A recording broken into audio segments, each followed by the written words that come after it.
আজকে আপনি কারওয়ান বাজারে আছেন, সেখানের পরিস্থিতি কেমন দেখছেন একটু জানান আমাদের। ফয়সাল, ধন্যবাদ আপনাকে। আমরা এখন রাজধানীর কারওয়ান বাজারে রয়েছি। আমরা সকাল থেকে আসলে রাজধানীর কারওয়ান বাজারে ছিলাম, এখনো আছি।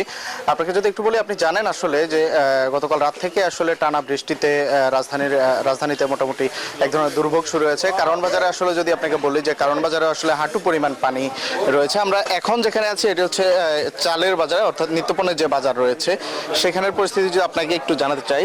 যেমন যদি বিক্রেতারা আমাদেরকে জানিয়েছেন যেমন যে বর্তমানে যে চালের বাজার রয়েছে সেই চালের বাজার আসলে প্রতি কেজি চালে, সব ধরনের চালের কথাই বলছি, যে তারা বলছেন যে সব ধরনের চালে আসলে কেজি প্রতি 1 থেকে 1.5 টাকা করে বেড়েছে। তারা বলছেন আসলে এই যে 1 টাকা করে, বিক্রেতারাই বলছেন যে 1 থেকে 1.5 টাকা করে বাড়ার আসলে এখন কোনো কারণ ছিল না।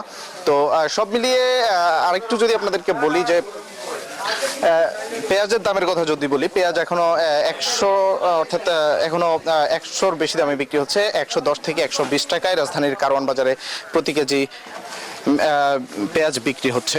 এছাড়া যদি আলুর কথা যদি আপনাদেরকে একটু বলতে চাই, আলুর দামও কিন্তু এখন 55 থেকে 60 টাকা ধরেই 60 টাকা ধরে আসলে বিক্রি হচ্ছে রাজধানীর কারওয়ান বাজারে।